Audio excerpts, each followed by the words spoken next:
1, 2, 3, 4.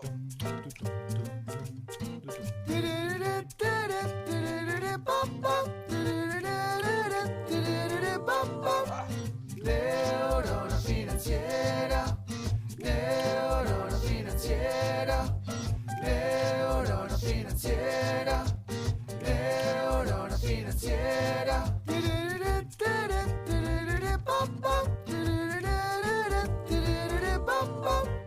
Neurona financiera.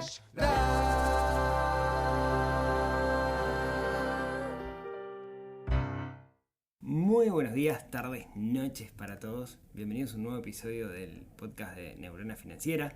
Mi nombre es Rodrigo Álvarez, soy quien está detrás de este proyecto donde buscamos que las personas sean conscientes que la vida es demasiado corta como para preocuparse por dinero. Y hoy les quiero contar una historia. Hace un tiempo, ya un tiempo largo, me llegó un mail. Era una persona que estaba con un problema financiero. Me llegan muchos mails de muchas personas que tienen problemas y este en particular me marcó porque era alguien resentido, alguien enojado, porque quería acceder a un préstamo para algo y no podía. Y la razón era porque estaba en el clearing. Y el tono con el que lo hablaba, con el que lo contaba, era como si estar en el clearing fuera, como si el clearing fuera un monstruo, digamos, que te atrapa y no te deja salir. Y no es así. Y para eso, para charlar de qué es esto del clearing, que vamos a ver que es mucho más, estoy con Karina Devoto. Karina trabaja en Equifax, que es la empresa que está detrás del clearing. Así que, Karina, bienvenida a esta nueva experiencia que es grabar un podcast. ¿Cómo estás? Hola, ¿cómo estás, Rodrigo? Nerviosa. No. Con esta nueva experiencia de grabar un podcast, he escuchado un montón, mis hijos hablan un montón de esto y yo soy nuevita, pero bueno, acá estoy encantada de estar contigo. Imagínate que estamos solos charlando, digamos, nada más. Yo te contaba esta historia que contaba recién, es algo que no es aislado, que creo que a muchas personas les ha pasado. Y tienen esta tendencia como a demonizar esa cosa que es el clearing, que clearing se llama en Uruguay, pero que en todos los países existe y tiene un nombre distinto. Así que arranquemos por el principio, digamos. ¿Qué es el clearing? A ver, el clearing es una base de datos crediticia y que es parte de una gran empresa que se llama Equifax a nivel internacional. Como tú bien decís, existe en todos los países y cada uno tiene su nombre local porque en la mayoría de los países surge desde un lugar muy similar, que es una necesidad del mercado local, que una empresa familiar en general instala, que en general tuvo que ver con mucho conocimiento del negocio, entienden que está la necesidad y empiezan a implementarlo. En todos los países, al menos en los países en los que yo trabajo, ha sido muy similar la evolución, por lo cual tiene esa raíz común de un negocio local donde los comercios compartían información para poder ofrecer mejores condiciones a sus clientes o bueno, asumir menos riesgo y que eso tuviera mejores condiciones para sus clientes. La típica, ¿no? Alguien va a pedir un crédito, por ejemplo, un comercio, ¿no? Che, pensemos hace 60, 70 años, ¿no? Vos vas a un comercio, fíame, anotame en la libretita y decís, bueno, pues yo no sé si vos sos buen pagador. ¿Qué hago? Hablo con mis amigotes, los comerciantes de la cuadra, para saber si sos bueno o mal pagador. Es eso llevado a un nivel mucho más profesional en el cual, como vos decías, tienen una base de datos, que esa base de datos además es alimentada por los mismos socios, donde tenés información de las personas, esa información que puede ser crediticia y otras cosas, supongo. Sí, a ver, yo siempre hago la similitud en este sentido con la escolaridad, ¿no? Es como que tenés información buena, información mala, tenés información objetiva con la cual otro puede tomar una decisión viéndolo. Una escolaridad 12 es clarísima, una escolaridad 6 va a depender de la institución y seguramente en algún lugar vayas a conseguir una beca o la posibilidad de estudiar. Con una escolaridad de 2 estás en el horno y es mucho más complejo. Lo que está diciendo es re importante en realidad, porque creo que cambia mucho la percepción que tienen las personas, ¿no? Vos lo que decís es, nosotros, el clearing, que como me decía recién, el clearing es una parte, y ahora quiero después que me cuentes cuál es la otra parte. Tenemos información, pero creo que la visión que hay de las personas es que no solo tienen información, sino como que hacen juicios de valor, ¿no? Como que le dicen, no, a fulano no porque está en el clearing. Y en realidad ustedes simplemente es una base de datos con, como decías vos, con la escolaridad, con la conducta de cómo se ha comportado una persona hasta ahora, ¿no? ¿Estamos bien? Exactamente, es eso. A ver, yo empecé a trabajar acá en la compañía hace 17 años. Muy joven. Súper joven, casi una niña. Salía del liceo.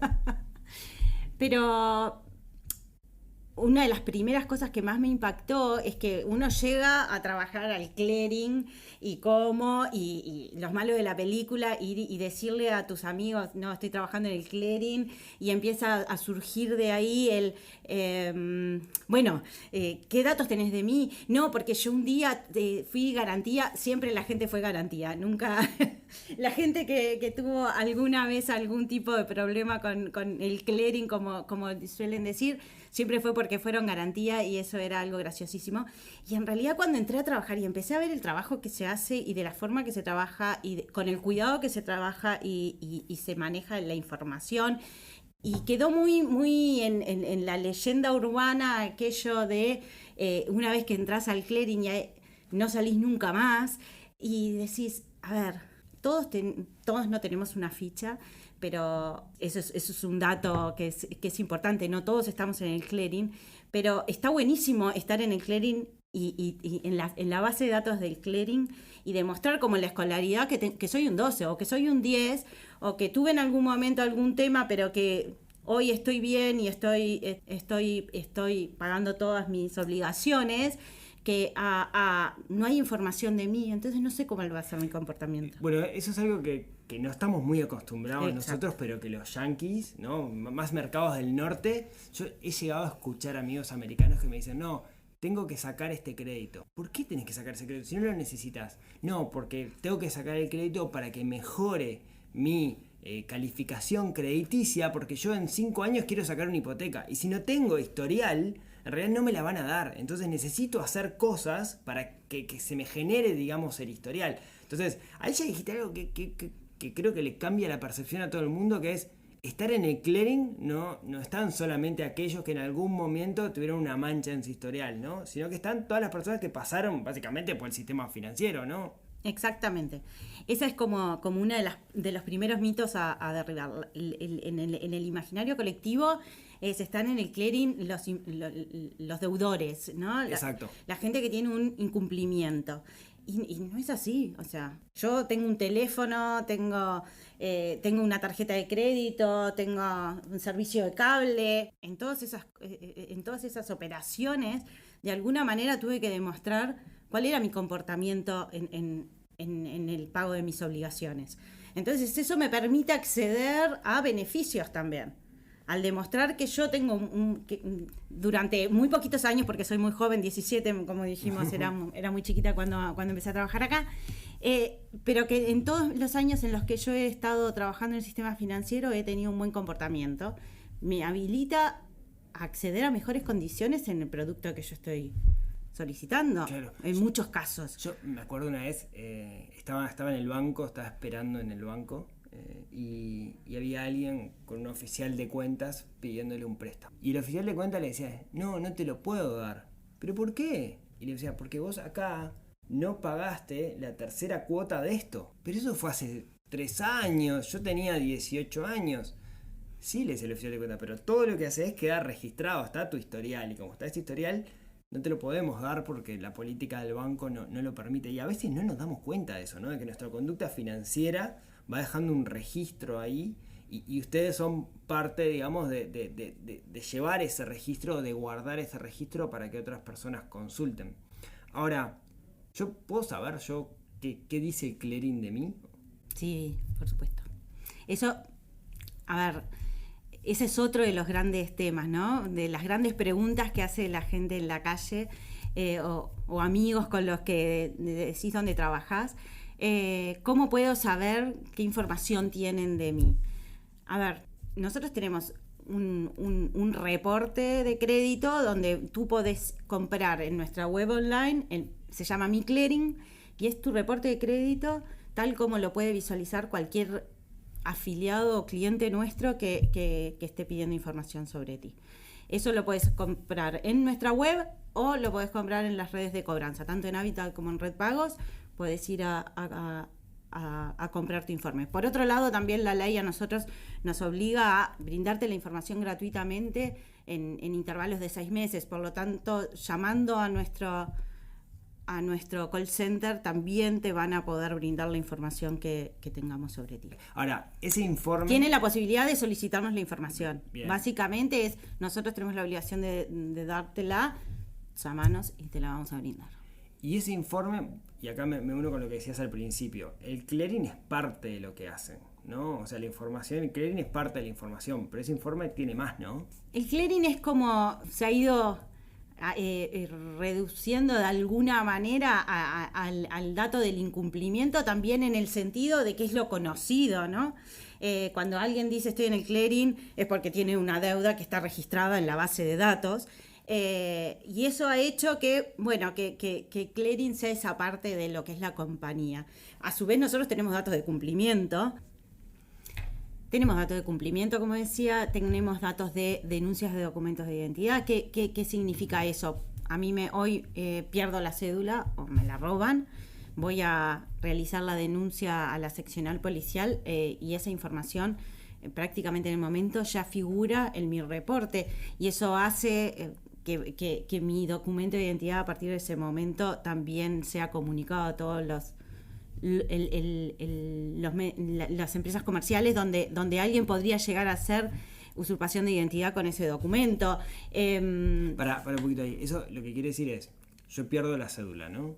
A mí me pasó que perdí la cédula. Hice la denuncia y lo que vos me estás diciendo es que si alguien fuera con la cédula a hacer un trámite diciendo, se parece a mí, ¿no? Soy Rodrigo, va con la cédula, ese comerciante antes de hacer algo, verifica, digamos, esa cédula y le salta por el sistema, digamos, por el clearing, le salta que esa cédula ha sido denunciada como robada, entonces puede cortar.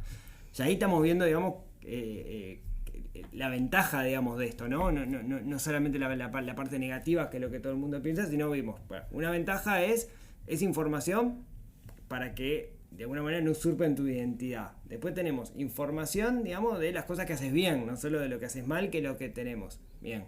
Y después, ¿qué más? Tenemos información pública que está disponible en el mercado, información del Banco Central, de la Central de Riesgos Crediticios del Banco Central, donde se publica la calificación que tiene cada uno entre las entidades reguladas por el Banco Central.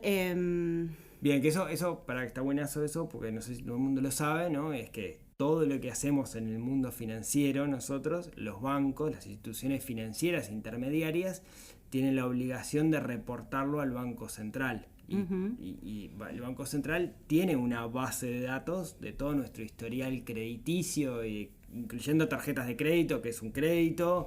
El Banco Central tiene esa información y nos da una nota. Ahí sí emite un juicio, ¿no? El Banco Central, que es la nota. Que es una calificación que es objetiva porque es directamente relacionada, o sea está muy ordenada. Es un algoritmo, digamos. Absolutamente, dependiendo de los días de atraso y de las características de la función, pero sí, es una calificación que va del 1 al 5 y que está disponible para todos también a nivel de la web. Es información que en el 1 a 1 es accesible en la web del Banco Central. Esta información también contamos nosotros dentro de lo que es Equifax, y bueno, un poco... Esto que me estás contando es igual para los otros países donde están, porque hay mucha gente que escucha el podcast, por ejemplo, en Argentina, que no se llama clearing en Argentina. En Argentina es Veraz. Es el Veraz, digamos, pero más o menos lo mismo, ¿no? Digamos. Es muy parecido. Lo que varía en cada país tiene que ver mucho con la regulación, y con las fuentes de datos disponibles, por supuesto, ¿no? Uruguay es un país muy regulado, tenemos nuestro organismo regulador es fuerte y es muy proteccionista, digamos, de todas las personas. Como uruguaya yo me siento súper orgullosa de ser uruguaya. Y eso hace que hayan diferencias en la cantidad de datos. Bueno, no voy a hablar del volumen, por supuesto, pero sí en la diversidad de los datos con los que cuenta cada una. Pero básicamente la base de clearing existe en todos los países. Y es igual, era una empresa familiar que fue adquirida también. Es lo mismo, tanto Argentina, Paraguay, es el mismo modelo. ¿En Paraguay cómo se llama? Que no sé. En Paraguay es Inforconf. Inforconf. Y es exacto. Y de hecho, la empresa familiar era muy amiga de la empresa familiar uruguaya, y el modelo de que maneja Paraguay es muy similar en todo lo que es los servicios y el manejo del modelo de los datos y de la forma que se utiliza. Yo trabajo para Paraguay también y es muy gracioso ver todo el paralelismo que hay. En algún momento las empresas familiares también se hacían amigas y tenían su propia sinergia para llegar a lo mejor. Sí. Che, y acá viene la pregunta del millón, ¿no? Yo me acuerdo cuando era chico, en casa, me acuerdo que mi madre no le daban tarjeta de crédito a mi madre porque estaba en el clearing, ¿no? Y ella decía, no, porque se equivocaron cuando pasaron la típica, no es culpa de otro, digamos, seguramente haya sido culpa de ella, pero no está para defenderse, así que no le voy a pegar. Pero la pregunta del millón es, ok, perfecto, todos estamos en clearing, hay gente en clearing que tiene una calificación, no tiene calificación en clearing, perdón, hay gente en clearing que dice cosas que quien después, quien lo lee, toma decisiones. Ahora, yo puedo saber cómo estoy en el clearing y de repente encuentro algo y digo, no, pará, esto lo tengo que solucionar, ¿no? O está mal, digamos, ¿por qué dice esto y esto no debería estar? ¿Se puede hacer eso? Porque la gente como que plantea que clearing es un dios que está en el Olimpo, digamos, y no se puede hacer nada al respecto, ¿no? Esa es la visión que tenía mi madre, ¿no? El clearing marché, digamos, ¿no? Hay algo que se llama clearing, que es un intangible, que no lo puedo tocar, pero no es así. No es así. A ver, yo soy el dueño de mis datos. Eso es lo primero. Es súper importante que eso... a mí me genera gracia en esta era digital donde entregamos tanta información en todas las redes sociales y hablábamos hace un ratito, ¿no? Bueno, no pagaste una cuota hace 8 años y entonces ahora... y es lo mismo que le digo a mis hijos cuando publican fotos en Instagram o en Facebook o qué sé yo, la red social de moda... Y decís, ojo, dentro de 10 años van a ser tus hijos los que vean esto, o va a ser un empleador el que esté hurgando en todo esto. Tenemos que tener el cuidado del manejo de la información como un concepto súper importante. Pero el más importante es que somos los dueños de eso y tenemos toda la potestad. Entonces, si hoy tú consultas tu informe y tenemos algún dato que no es correcto, acá tenemos como que se abren dos lugares, ¿no? Por un lado, muchas veces la gente te llama diciendo, no, bueno, porque yo tenía una deuda con Pepito y ahora la tengo con ustedes. No, ustedes no están comparando esa deuda. Nosotros solamente compartimos información. La deuda siempre sigue siendo con tu acreedor original o con quien hayas en algún punto negociado eso. Nosotros no tenemos la deuda. Sí, lo que podemos hacer es darte toda la información y decirte a dónde tú podés recurrir o que nos envíes documentación que avale lo que está aclarando. La ley te regula y te da todo el ámbito. Claro, hay como 2 escenarios claros, ¿no? Yo veo mi informe y digo, acá está el informe, esto está mal, ¿no? Pero puede estar mal por 2 razones. Puede estar mal porque, esto está mal, este dato está mal. Entonces voy a decir, mira, no, yo esta cuota la pagué. Y usted me va a decir, bueno, el proveedor me está diciendo que no. Y ahí yo voy a tener que entrar en contacto con el proveedor para solucionarlo, supongo, ¿no? Con quien denunció o quien dijo, Rodrigo no pagó. Exacto. Y la ley a ti te está apoyando en eso, con lo cual a mí me obliga que en 5 días yo o valide que la información que tengo sea correcta o elimine esa información tal cual lo que tú me estás planteando. Y después viene el otro escenario que es, sí, es verdad, la verdad no pagué eso, y ahí, digamos, la única forma de solucionarlo es arreglar con la institución a quien le debo, ¿no? Así, exactamente. Bueno, fulano, pero fulano tiene la obligación en el momento en que llegamos al acuerdo de avisarle al clearing, che, miren que Rodrigo ahora me pagó. Exacto. Tal como decía en el caso de que hay información incorrecta y nosotros tenemos un plazo legal, también tenemos un plazo legal y tiene un plazo legal el acreedor para informarnos a nosotros. En 5 días nos tiene que estar informando a más tardar de que una regularización de esa situación, y nosotros tenemos luego 3 días para regularizarlo y mostrarlo en nuestra base de datos. ¿Qué pasa? Empezó con los casos límites, ¿no? ¿Qué pasa si yo le debo a, no sé, Cambio Nelson? ¿No? Supongamos que yo le debo a Cambio Nelson y Cambio Nelson me dijo, Rodrigo me debe plata, pero ahora Cambio Nelson cerró, no estaba más abierto, ¿no? Fue la primera empresa que se me ocurrió en la cabeza de que estaba cerrada, digamos, ¿no? Que todo el mundo conoce, pero está cerrado. ¿Qué pasa si yo digo, le debo, es verdad, pero no le puedo pagar porque no está? A ver, si la empresa ya no existe más, tampoco tiene la potestad legal para seguir siendo cliente nuestro. Correcto. Por lo tanto, una vez que una empresa ya no existe más, pueden pasar 2 situaciones. O esta empresa vende su cartera deudora, que es muy común, Ajá. y un fideicomiso o servicios de cobranzas que se dedican a la compra de carteras y el manejo de carteras deudoras. En ese caso, si la información estaba registrada en nuestra base de datos, el comprador tiene que corregir y prestar toda la información para que la persona pueda dirigirse a algún lado a pagar su deuda. Siempre que la información esté siendo visible en nuestra base de datos, tiene que haber del otro lado alguien que responda sobre eso. Ok, perfecto. O sea, si la empresa desaparece y no le vende la deuda a nadie, ustedes tienen que bajar de alguna manera esa En la medida que ese porque... cliente... Bien. Ya no es una empresa, eso es como un punto importante. Nosotros no tenemos relación con personas físicas. Claro. Para poder ser, como nosotros decimos, afiliado, cliente de la base o de nuestros servicios, tenés que tener una empresa creada. Puede ser una unipersonal, pero tiene que tener la figura de empresa jurídica. Bien, perfecto. De persona jurídica. Empresa jurídica es un poco redundante. Empresas jurídicas, sí, personas jurídicas. Bueno, ahora que tenemos que decir personas humanas Sí, y esas cosas así, viste que... Sí, pobres las áreas de recursos humanos, que no se llaman más áreas de recursos No, humanos sí, y tienen con muchos nombres extraños. Sí. Y la otra pregunta relacionada con esto que hablábamos recién, ¿olvida el clearing? O sea, quiero decir, la típica, bueno, si pasan tantos años, esto transcribe, entre comillas, ¿no? Se va a olvidar, digamos, de que debo esto. Sí, muchas veces la gente dice, bueno, mi deuda prescribe a los 10 Ahí va, años. esa. A ver, tu deuda no prescribe.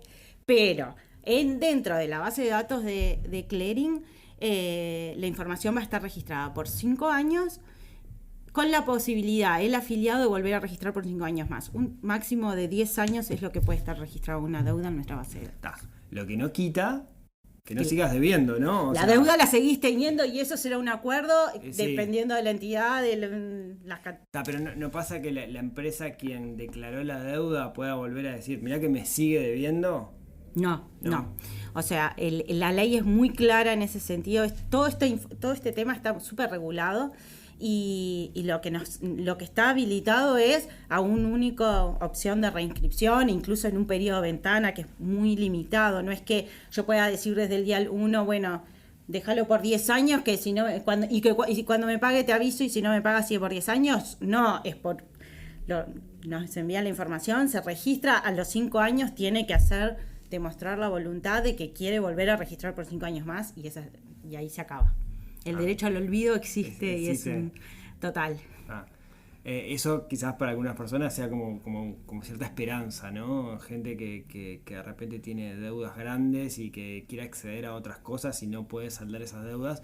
Siempre mi recomendación es no agarrar la deuda, ¿no? Siempre hago el mismo paralelismo. Para mí, las personas que viven endeudadas, y vos lo dijiste muy al pasar, ¿no? La empresa que vende su cartera de endeudamiento y lo compra a una empresa que se encarga de cobrar la deuda, hacen cosas legales pero que no son agradables, ¿no? Ese tipo de empresas. Y esto lo digo yo, ¿no? Sí, yo seguro que no. ¿No? Entonces, la recomendación siempre es evitar lo máximo posible el endeudamiento, en particular cuando no tenemos seguridad de que vamos a poder abarcar eso, ¿no? Yo soy como bastante... He visto muchas familias arruinadas por exceso de deuda. Entonces, como que estoy muy quemado con leche, ¿no? Entonces, siempre cuando alguien me dice voy a tomar deuda, yo digo, ten cuidado, ¿no? Mi recomendación es que tengan mucho cuidado. Hay como mucha facilidad lo que pasa, ¿no? Es como... Y yo lo noto con mi hija que ahora tiene tarjeta de crédito y qué sé yo, y como que vivo todo el tiempo pendiente de, bueno, pero a ver cómo tenés tu presupuesto, entra en tu presupuesto, tenés claro cuánto vas a ganar. Mi hija además es estudiante de educación física y da clases de educación física, o sea que su trabajo es bastante variable, y yo siempre estoy como, a ver, que te entre en la cabeza que esto es... Uno gasta a cuenta, pero en algún punto lo tenés que pagar, y eso es súper importante. Es una realidad, hay momentos de la vida donde uno puede tener una necesidad y... Sí, no se puede juzgar, estamos y no de acuerdo. se puede juzgar, exacto. Pero lo que vos decís, es verdad que hoy es mucho más fácil, seguramente vos te acordás, nosotros la primera tarjeta acá, que yo recuerdo al menos, era la OCA y la Credisol, y sacar la OCA y la Credisol hace 20 y pico de años, tenías que llevar papeles básicamente, de mostrar toda tu existencia desde que naciste, y ahora te tiran las tarjetas de crédito por la cabeza, y la tarjeta de crédito es un crédito preaprobado. Exacto. No es ni mala ni buena, es una herramienta, pero tenemos que aprender a usarla y usarla bien, ¿no? Tener en cuenta lo que estamos haciendo. Totalmente. Y va sumando, ¿no? Y cuando querés acordar, bueno, gasté... Ojo, no te puedes gastar 10 veces lo que tenías aprobado porque tenés 10 tarjetas, porque la vas a tener que pagar a las 10 a la vez. Sí, o sea, sí. Al momento de pagar termina siendo cuotas a pagar también. A ver, ese es un cuidado que está buenísimo, que es un tema que nosotros hemos tratado de trabajar mucho. De hecho, en algún momento... Yo participé un par de años, 2 o 3 años, en un programa con el que nosotros trabajábamos de SEM, de jóvenes emprendedores, donde íbamos a liceos, a tercer año de liceo, y hacíamos en 3 jornadas de trabajo, tratábamos de armar un presupuesto y mostrar lo que era el mundo del trabajo, y mostrar cómo es el manejo del dinero y cómo ir... me encantaba, había un juego en el cual era, bueno, empezás a estudiar, empezás a trabajar, te das cuenta que si trabajás más horas ganás más plata, entonces empezás a dejar de estudiar, entonces en ese momento ganás mucho más plata, pero al ritmo de avance después en el juego, el que seguía estudiando cuando terminaba recibiéndose, ganando a poquito, pero empezaba a subir, claro, y luego ya no tenía límite, y el que había dejado de estudiar estaba más acotado. Era como súper gráfico, fue muy desafiante la primera vez que me tuve que parar adelante de una clase de tercer año, chico de 15 años, de diversas características, y me acuerdo que fue la primera vez. Dije, ay, mamita, cómo valoro a los profesores. Mi mamá era profesora, y la verdad que un orgullo total. Y decía, ay, cómo... Y a la segunda y a la tercera ya fui copada, y después... A ver, para mí es súper importante eso. En un momento tú lo decías, en muchos lugares es como súper conocido lo que es mi calificación crediticia, mi información crediticia, cómo está mi reporte de crédito. Mi hermana más chica vive en Estados Unidos, y yo le digo siempre, a mí me encanta ir a Marshall, y eso todo compras como chotas de cosas baratas, y entonces me después dice, no vas a usar. En general uso, sí. En general uso, soy bastante usadora. Pero y hay una tarjeta de membresía, y mi hermana no la tiene. Y yo, ¿por qué no tener una tarjeta de membresía que tenés 10% de descuento? No, porque con esta tarjeta yo ya sé que me baja en mi reporte de crédito. Tengo una información que no es tan buena cuando voy a ir a pedir una hipoteca, por ejemplo. Entonces, tienen el manejo muy, muy afianzado de cómo es. A nosotros todavía en ese sentido nos falta mucho. Me parece buenísima esta instancia donde, bueno, tenemos acceso masivo a gente que está consultando, o que está preocupada, o que tiene la inquietud de entender cómo es y cómo puede acercarse o cómo puede conocerlo. hay mucha gente que no sabe que existe Mi Clearing, que está disponible, que lo puede comprar en cualquier momento, las 24 horas del día, los 7 días de la semana. Entonces, es un buen puntapié como para empezar a ver qué es, qué información manejan, entender realmente dónde parados, estoy. ¿no? ¿Quién soy ante el comerciante que el día de mañana me quiere dar una oportunidad, me quiere dar un crédito o algo, o inclusive el empleador, ¿no? Totalmente. Sí, en ese sentido es un poco más complejo y sensible. No es el objetivo de ustedes. No es nuestro objetivo y no lo brindamos a este reporte en ese sentido. Claro. Hay mucha protección en ese sentido y como te decía al principio, de las cosas que más me enorgullece de trabajar acá es el cuidado de cumplir con las reglas y de cuidar al ciudadano que tenemos como compañía. Qué bueno. Karina, una última pregunta. Creo que dejamos claro el punto de que los bajamos del Olimpo al clearing y lo personificamos Ojalá. bastante. Y está al alcance de todos. Una última pregunta que no tiene nada que ver con lo que estamos hablando. Antes de comenzar, charlamos, vos me contabas que estudiaste arquitectura y que hiciste el viaje de arquitectura. ¿Qué te dejó ese viaje? Hoy, un par de años después. Sí, solo 24 años después, 25, no 24. A ver, yo hice un viaje de arquitectura muy particular, porque yo viajé con mi hija de 9 meses. Entonces, sí, es muy particular. Hice un viaje de 4 meses nada más.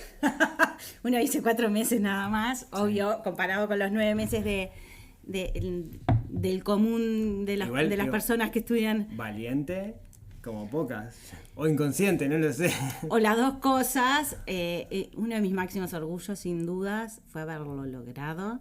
Me fui, además, mi pareja ya se había ido, él viajó 2 meses más porque se fue antes, entonces era viajando de Montevideo, Buenos Aires, Miami, Washington, y en el aeropuerto de Washington nos encontrábamos en el aeropuerto, olvídate, celulares, mail y la inmediatez de todo, para tomarnos un avión a París. Ese era...